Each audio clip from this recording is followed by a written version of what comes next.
I would like to welcome everyone to Science Diplomacy 101, which is hosted by the Science Diplomacy Committee at the National Science Policy Network. The National Science Policy Network, or NSPN, is a nationwide coalition of early career researchers, engineers, and healthcare professionals who are passionate about science policy, advocacy, communication, and diplomacy. So to introduce myself, my name is Lauren Wagner, and I am the Science Diplomacy Chair here at NSPN. I'm also a neuroscientist at UCLA, where I'm working towards my PhD, and I'm honored to welcome you all to tonight's Science Diplomacy 101 event. This is a semi-annual event that we hold as an introduction to science diplomacy concepts and careers, and we are very privileged to be joined by several professional science diplomats today. So tonight's event commences with an introductory presentation led by members of the Science Diplomacy Committee's leadership team, and the presentation will provide an overview of the core concepts of science diplomacy. So we'll define what exactly science diplomacy means, how it's different from science policy, and provide some concrete examples of science diplomacy from the real world. And then following the presentation, we'll meet several seasoned science diplomats, and our accomplished guests will speak briefly about their career paths and their current positions in the field, which will provide attendees with tangible examples of the careers that can be found across the field of science diplomacy. Then after these introductions, we'll spend the remaining 20 or 25 minutes in breakout rooms where everyone will be able to engage in these meaningful conversations with our guest speakers and ask more personal questions about their career paths. And you'll have the ability to move between the breakout rooms as you please. So this is going to be your chance to connect, learn, and be inspired by those who have successfully navigated the fascinating realm of science and global diplomacy. So before we really begin with the presentation, I'd like to introduce the NSPN Science Diplomacy Committee.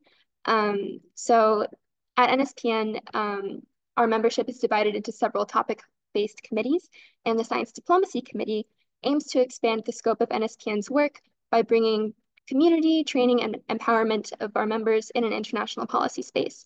So we work with international organizations and groups in other countries to basically bring training opportunities to our membership on science diplomacy. So our main goals are to develop science diplomacy training resources, create opportunities for skill building, and creating opportunities to learn about science diplomacy topics, as well as provide a welcoming space for members to explore their own science diplomacy projects. So we've held events in the past that aim to help people develop science diplomacy related skills and learn about science diplomacy related topics. So for example, just last month, we hosted a workshop on communicating like a science diplomat, where we had a guest speaker go over the basics of how to compose an effective email, how to talk to a diplomat, and how those norms kind of differ from academia to diplomacy. Because as you can imagine, there are lots of differences. We also held a topic seminar on Brazilian science diplomacy, and we have in the past held a series of in-person events across the United States called SciDip Roadshow, which happened in Washington, D.C., San Francisco, Chicago, and Boston, and brought panels of science diplomats in person to meet with young STEM professionals and discuss science diplomacy. So we do stuff like this all the time. And I highly recommend becoming a member if you're new to NSPN. So now I'll turn it over to our committee members. So let's see. So first I'll turn it over to one of our wonderful volunteers, Ankita Arora, who will explain what science diplomacy means. So take it away, Ankita. Thank you, Lauren. So yeah, let's start off with the discussing how is science diplomacy different from science policy. So quick introduction about science policy. So when we talk about science policy, we kind of talk about it in two different topics. So the first one is what we talk about is science for policy, where we actually use evidence-based science and data that science provides us and put it into a policy-making process so we can make policies that are based on solid data that we have. An example of this could include, for example, during the COVID pandemic, we had a lot of the science advisors present in the Congress advise the government on policymaking process, on pandemic preparedness, on vaccine distribution, and things like that. And then the second facet of science policy is where what we call as policy for science, where we use a science policy to advance science. An example could be like we advocate in the Congress for increasing budgets for science for NIH or NSF. Now, where does science diplomacy comes into picture? So science diplomacy is more focused on goals that are foreign in nature rather than just based on local or state or federal level. For example, if we take the example of COVID-19, within the science diplomacy, the question for COVID-19 would become how do we address equity in distributing the vaccines to, let's say, developing nations. So the goal becomes addressing global issues and building up those relationships between different nations. With that, I will pass on to next volunteer, Rohini.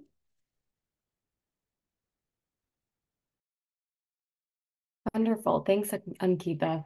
So next we want to further explore the definition of science diplomacy and what it can mean to us here at NSPN. So firstly, there is no singly agreed upon definition for what science diplomacy is. Countries and professional understanding of the concept varies in many ways, and this is because science diplomacy is multidimensional, multi-layered, and very complex and has multiple different meanings. Further, the activities can fall under the science diplomacy umbrella are often not labeled as such. So some fields or subfields, if you want to refer to it in that way, such as water diplomacy or health diplomacy, cyber diplomacy, you name it, are not as explicitly labeled as science diplomacy, but still do draw on science to inform diplomatic action. And one part of this session that is so valuable today is that we have panelists who can speak to the range of what science diplomacy looks like in real practice. So we really hope you can take advantage of that in the breakout rooms. Next, we kind of want to explore this umbrella term.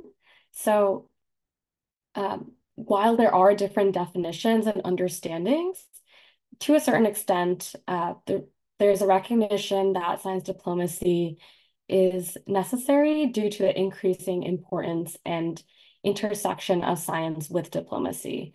So, for example, we want to recognize that there is an increasing interconnectedness between countries. And further, there are problems that can only be solved in cooperation by science and diplomacy practitioners. And these could range from issues like climate change to even the COVID-19 pandemic response. And lastly, we do want to use a framework of existing definitions. So with that said, for the purposes of this session, we're going to introduce a definition that's proffered by the Royal Society and the AAAS, or the American Association for the Advancement of Science. And it is subdivided into 3 categories. While these distinctions are made, these categories are not so clear-cut in real practice. So I'm going to pass it off to Sawar, who will discuss these 3 definitions in the next slide. Great. Thank you so much, Rohini, and thanks so much, everyone, for being here. I'm super excited to see everyone's interest in science diplomacy. So continuing our exploration of science diplomacy, we delve deeper into the practical dimensions that define its essence and a closer look at its intricacies, because as Rohini said, we don't have one specific definition for science diplomacy. And one of the other reasons is how science diplomacy plays a role in defining other policies, and the international relations between countries has a huge impact and is a huge factor in defining this kind of science engagement in diplomacy. So the first concept is science in diplomacy, which unveils the symbiotic relationship between scientific insights and foreign policy. So science advice plays a pivotal role in shaping foreign policy objectives. Take, for instance, the invaluable contributions of the Intergovernmental Panel on Climate Change, IPCC, which was established in 1988 by the World Meteorological Organization and the UNEP. This panel continues to guide global climate policy, emphasizing the indispensable fusion between science and diplomatic decision making. So scientists here are a kind of advisors for policymakers and the public as well. And the second category is science for diplomacy for science, which underscores the collaborative ethos inherent in the international science cooperation. So here we delve into the cooperation between countries in terms of science. So joint research programs and flagship international projects, whether initiated from the top down or the bottom up, exemplifying the spirit of science diplomacy. And the ground, so one of the examples is CERN, the European Organization for Nuclear Research, with its Large Hadron Collider for physics. And one other example is the Genome Age 100K consortium involving various universities and biotech firms to epitomize the strength of cross-border collaboration in scientific learn. And lastly, and the third category is science for diplomacy, which highlights the transformative power of science in nurturing harmonious international relations between countries and peace building by using science and the cause of science and the considerable amount of information, the shared information for different countries and different humans in the on the planet. Like, so we are here playing a pivotal role in policy in informing policy. I would like to consider the Apollo-Soyuz test project of 1975, which is a milestone where space exploration bridged political divides during the Cold War era. This remarkable initiative not only showcased scientific cooperation, but also stood as an early symbol of peaceful collaboration amid geopolitical tensions.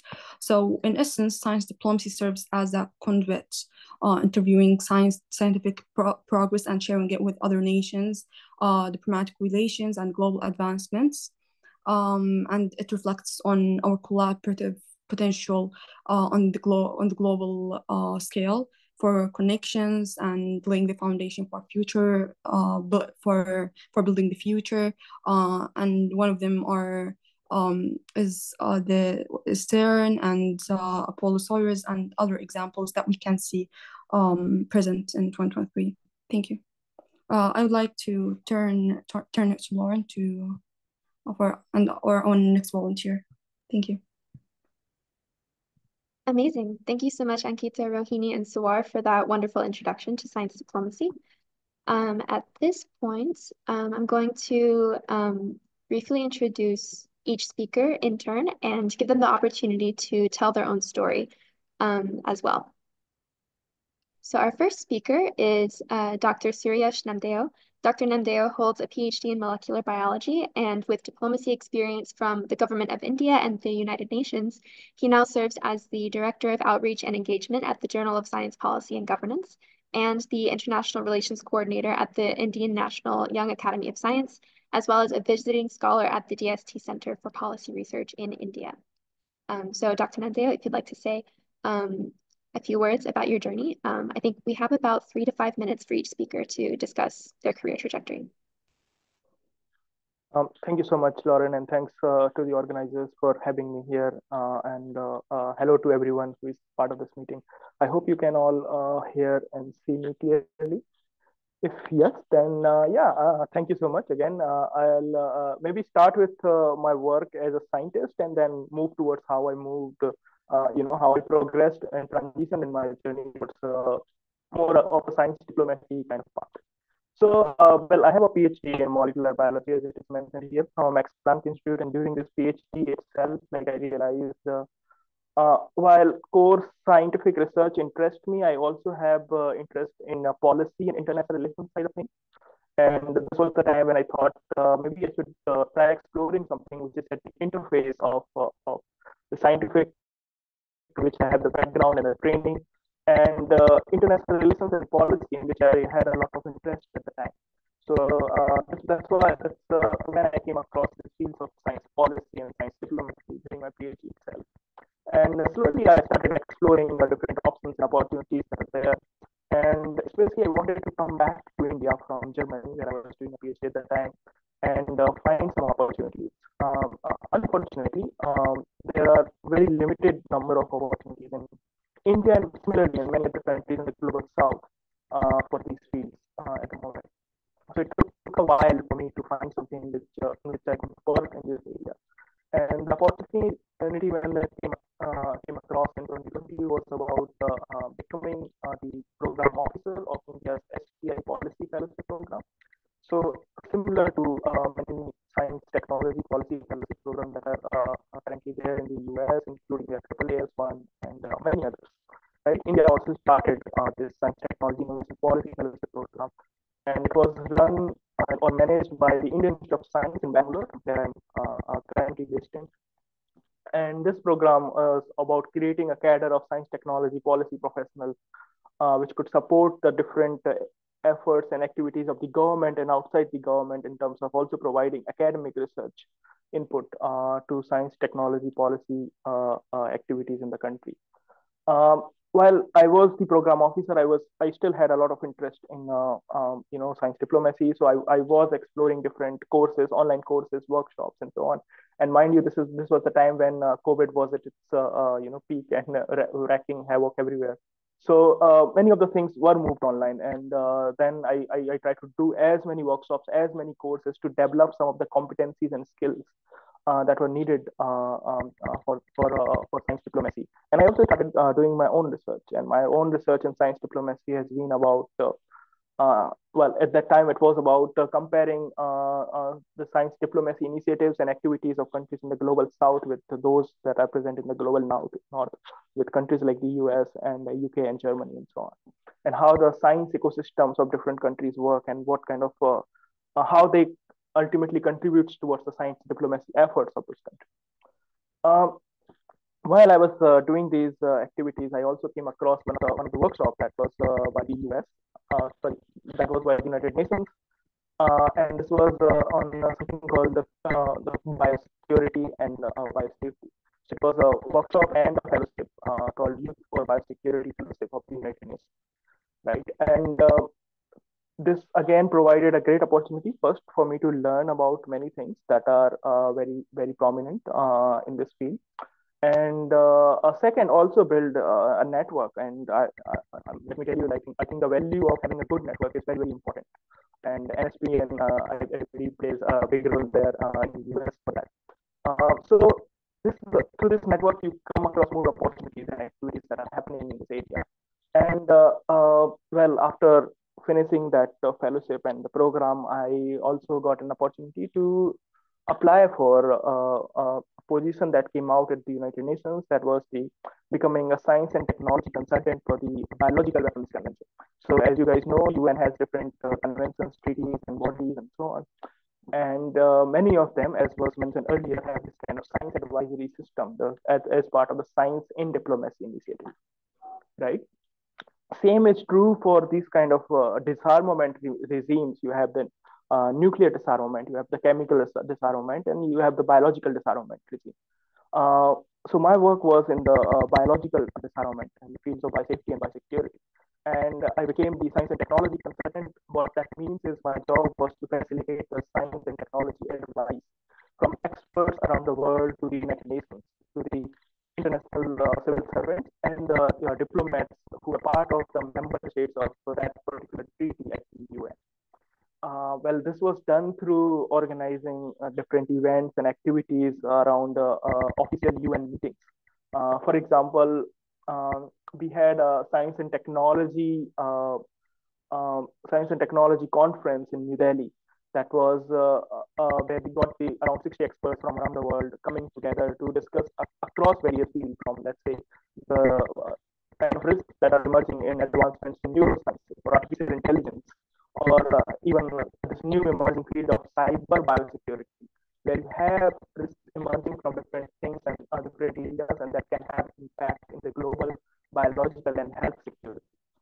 So well, that was one event, but then we also felt there was a need of informing the diplomats about the various scientific advancements. So this was the scientists gather, but then we also organized events and activities called Science for Diplomats events at the sideline of the UN meetings, where we organized basic demonstrations for the diplomats, created some scenario exercises and case studies for diplomats to understand how the technological advancement and scientific advancement can have some of the diplomatic consequences if things go wrong, right?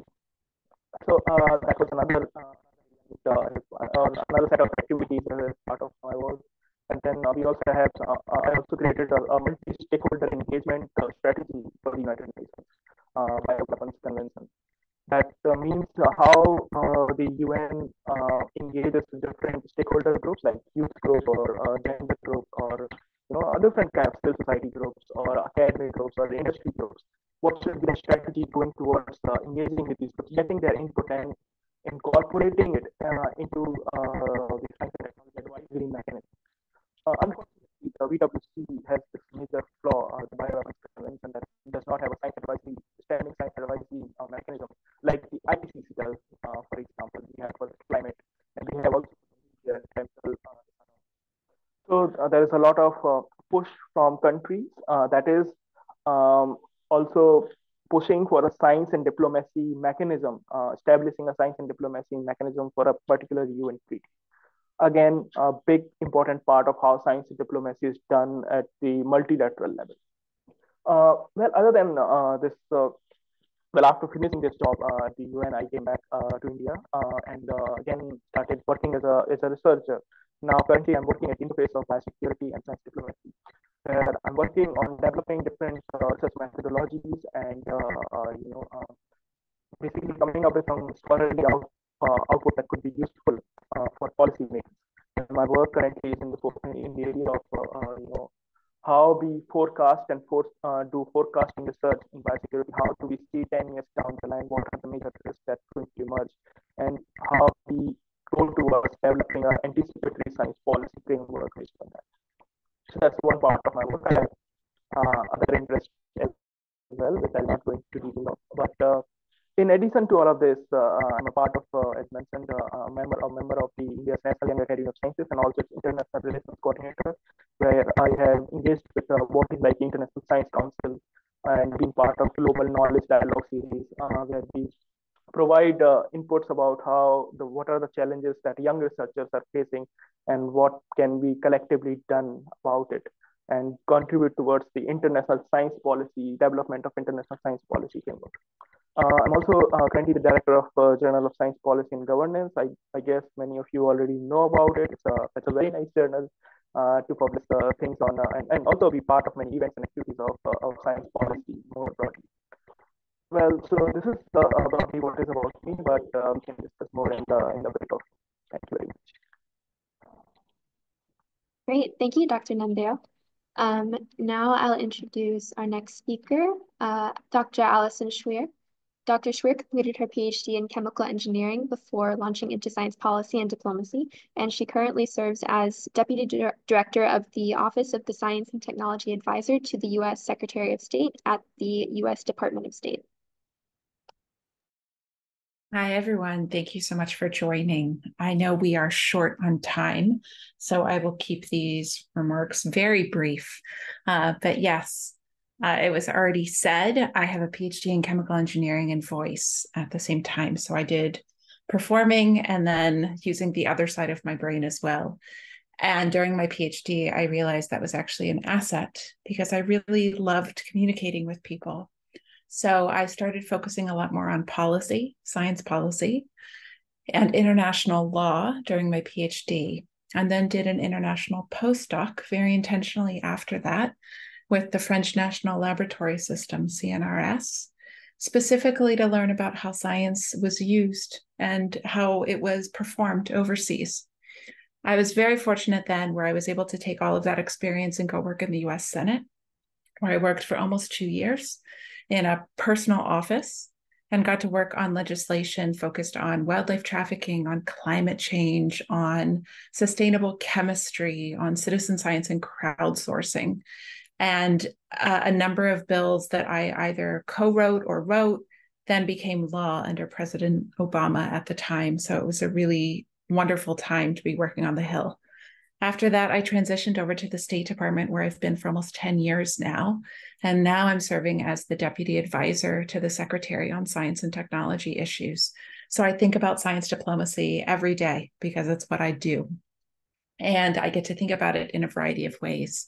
One, figuring out how to make sure our department can think about the emerging issues on science and technology. So what's coming down the pike? What are these issues we need to get smart on so we can engage on them in an international context? Two, I think a lot about how to train our workforce to get to that point. How can I bring science and technology expertise into the building, number one? So scientists coming to work at the State Department. But two, how do I actually get the diplomatic corps to be more engaged and feel more comfortable engaging on these topics? Because as you all know, talking about science and technology in a field outside of your own can seem very intimidating. And for many diplomats, they're coming with liberal arts backgrounds. So it's a bigger stretch, a bigger leap for them, which means we need to really think about what literacy and proficiency look like. Third, I think a lot about how to use science and technology engagement with our international counterparts. So I work to connect the domestic innovation ecosystem in the United States with the innovation ecosystems abroad to make sure that that connective tissue exists with our partners and allies, with countries around the world, including in the global South, et cetera. So I'm really fortunate where I've been able to do this work for over 10 years now, and I'm happy to talk about any portions of that in our breakout room after this. So let me stop there. Wonderful. Thank you so much, Dr. Schwer. Let's move on to our third speaker, who is Dr. Benjamin Schmidt. So Dr. Benjamin Schmidt holds a PhD in physics and astronomy and is now a senior fellow at the Department of Physics and Astronomy at the University of Pennsylvania Kleinman Center for Energy Policy, and also holds positions with the Harvard-Smithsonian Center for Astrophysics and the Harvard Ukrainian Research Institute. Well, thank you so much, Lauren. And I'll just say that it's my fault that I didn't type that properly. Physics and Astronomy and the Kleinman Center for Energy Policy. I think that if Kleinman found out they have their own Department of Physics and Astronomy, they would be a little bit surprised. But that's on me. Anyways, great to see everybody. I've spoken to this group before and have worked with some of you on side projects, also with NSPN more broadly. And it's just great to see the continued interest in science diplomacy from so many graduate students and students across the country and around the world, for that matter. I think it's pretty clear from everything that we see going on in the world that there's really no element of foreign policy, national security policy, or multilateral or bilateral diplomacy that does not have some type of scientific component. And by that I mean we're so used to thinking about the science policy, science diplomacy. The first things that pop into our minds, and I think rightfully so, are elements like pandemics or climate change. And I'll say I just got back from COP28 in Dubai, and that's absolutely essential, having science, diplomats there, scientists in the room. But what I found over the course of my career over the past 10 years or so is that I really think that where the need for more scientists is in international diplomacy and national security strategy is in maybe areas of foreign policy and national security that don't necessarily lend themselves to being thought of as science. In other words, obviously, we need to have a lot of scientists in the areas of diplomacy that are multilateral and part of the commons, things like law of the sea issues and space diplomacy issues. I'll say I have founded a space diplomacy lab at Duke a few years ago, and so we are really focused on that. But what I found was going from being a PhD student to going into the State Department. in 2015 was assigned to the European Energy Security Team in the Energy Bureau at State, and was given the Nordic Baltic portfolio. And the reason I was given this was that it was an important area, but the fewest number of countries I could screw up as a starting science diplomat, pretty raw in there, in the position. And 2 weeks after I started that position, Nord Stream 2 was announced, the Russia to Germany natural gas pipeline that has become an international saga for both the 4 years I ended up staying in the State Department across 2 administrations, and then ultimately what I've done since, which has been a mix of physics research, both in Antarctica and Chile, and also in foreign policy and national security policy around energy security issues. And so the reason I'm making that point is that I think that when we think about things like energy or economic policy or even bilateral, political policy, it's so important. I think the best work that I've done, and I would love to hear if Allison has the same view, is, at the State Department and U.S. policy, having a group of multidisciplinary thinkers in the room. We have a lot to bring to the table as scientists. We also have a lot to listen to in terms of everybody else that's there from the humanities. So I couldn't sit in a room and come up with the perfect policy solution.